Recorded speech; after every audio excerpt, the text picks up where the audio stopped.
Hi, I'm Jeff Flimlin, Professor Emeritus at Rutgers Cooperative Extension, filming for the ACES course. Today we're with folks from Maine Sea Farm who are just hanging out their seaweed, their kelp to dry, with Seth Barker here and Sarah Weinberg. And this stuff was harvested when, Seth? We started about, what, 6:30 this morning? Mm-hmm. Yep. So we were out this morning for first thing. We only harvested maybe 200 pounds because of what we're hanging here and the way we're hanging it. That's a limit of what we can put in the greenhouse right now. Now, how many lines would this represent from out in the river? We harvested from about 30 feet of a line. So this is not lines, this is a 30-foot section of one line. Okay, and how long are each, typically how long are one of your lines? They're between 450 and 500 feet. We had tried for 500 feet. We've got a little bit of a jag in our lease, so they're between 400 and 500 feet long, and we've got 10 of them. So we've got, you know, about right now about 4,500 feet of line out. And how many? I mean, what size? Because some people who will be doing this are wondering, what size boat are you running this whole operation out of? We've got two boats. They're small boats, and we're a relatively small operation. We've got a 24-foot pontoon boat that we used. What we did was we cleared the deck on the pontoon boat, set up a couple davits. We have a console and an outboard on the boat. It gives a lot of deck space, and it's not an original idea on our part, but pontoon boats are great work platforms. And what's the other boat? The other's a 19-foot Carolina skiff. Okay. Carolina skiffs, particularly in the Damariscotta River with the oyster guys, you know, you'll see them all over the place. It's a nice, wide, stable, roomy skiff that. We have a single davit on that one, so it's more our utility workboat. You know, we probably would have liked to have had like a 24-foot Carolina, but that 19-foot boat came used at a good price, and it served us well. And that's pretty much the way it works for most folks. Yeah. Now, this stuff that's in here, this greenhouse is what, maybe 40 feet? About 40 feet. And so you're hanging, and you're really not. Do you have supplemental heat in here now, or not? We have a wood stove down the other end. We also have a propane burner, which we're not using right now. And our biggest source of supplemental heat is the sun. Okay. So, but the wood, we got the wood. Peter got the wood stove going this morning. That's why you know, a little bit of smoke in here. It had a little bit of backdraft. And how long will this sit here before you're ready to take it off and consider it done? You know, we'd like to have it dry today. It looks like it's going to be a good drying day.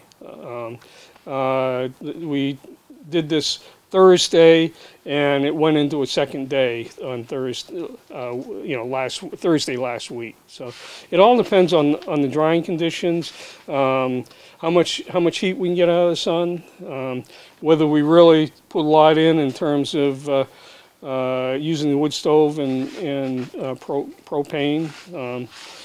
But you know, we plan on doing it a day. If it doesn't dry well in a day, everything's undercover here. We can finish up the following day. Now, is this the first day that you've hung the kelp, or when did you really start harvesting? And what do you base the date on of when you start harvesting? We started Thursday last week, and we could do it earlier, but we'd have to put more heat into the building. You know, we base it on the biomass that we have, and you know, on the lines, and also at this point, how good the drying conditions are. So by the middle of April, we're at a point where we have good drying conditions. You know, a lot of heat from the sun. The other thing that happens here is that even though it's not critical for this operation, is that humidity levels, when you get wind off the ocean, the humidity would go up, which is not conducive to drying. If we were drying outside, it would be more of a factor. Here, it's a matter of getting heat, and by the middle of April, you've got a good amount of sun. And so how long, you're basically starting first, second week of April to harvest. When do you think you'll be done? And also with that question, the stuff that you've cut off the line, will anything regrow on those stalks, or is that pretty much done? For the Alaria, the way we harvest it, it's done. Okay. There's a lot of nuances to growing anything. And with sugar kelp, which is the other kelp species that we grow, if you leave the lower portion, it will continue to grow and add biomass.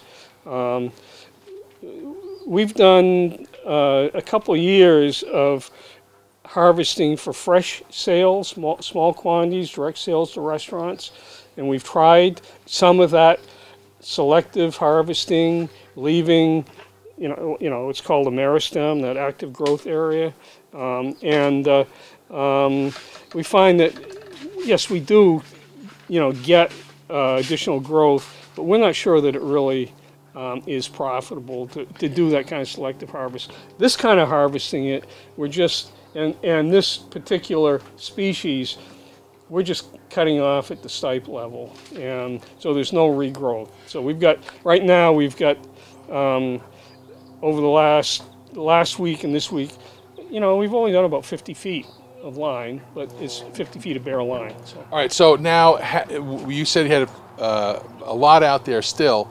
Now, how long will you be able to harvest before you start getting biofouling on it, and which will reduce the quality? Yeah, we're starting to get biofouling right now. Oh, yeah. That's a egg mass from a kelp snail, Lacuna, and this is actually pretty good. I saw a few kelp snails on the ends of the blades. We've cut off the ends of the blades here, but you start to get fouling at the ends of the blades. It's the oldest part of the blade. Oh, that's the oldest part. And you start to see that fouling on the oldest part of the blade. We'll be able to go until the end of May and be able to harvest with assurance that we have minimal amount of biofouling. It's different from year to year. This is farming. Things change. But we'll be able to go to the end of May. Last year we actually were harvesting into the third week of June, but we had a period where we thought we were done, but we found that actually in that third week of June, the section of line we were working on was clean enough that we could use it without too much work cleaning up and discarding heavily fouled. When were these lines put out? In the fall? They were put out in the fall. We started middle of September. We seeded lines in October, and then again in early December. So this was seeded in October last year. So. And we probably could have started harvesting this a little earlier. It was ready towards the end of March to be harvested. Seth, another question I've had is: do you leave the back line, the whole main line, in the water after you harvest this in the spring until next fall? How does that whole part of the operation work? We do leave the lines in the water through the summer. We'll clean them at the end of the season, clean them in June or July when we finish up, more likely June. But we leave that line in the water. The reason we do that is because we have moorings on either end of these lines, and that keeps the moorings in place, the mooring buoys in place, keeps the whole array in place. And in the fall, we'll put another line in that we seed as we go along and remove that placeholder line. The placeholder line in between the two end buoys, is that what we're calling that? Yep. Okay, good. Yeah, that makes sense. I kept thinking about this and wondering where the whole process was stopping and starting, and Yep. there's a placeholder there for the whole year then. That's correct. And these are all on leases, right?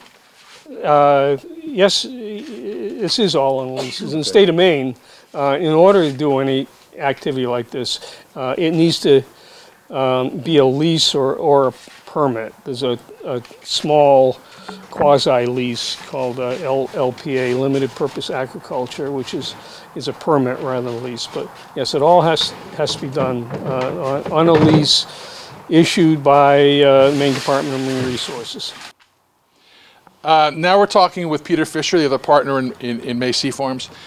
Peter, what happens to this seaweed that you got in here today after it's all dried? What do you do with it next?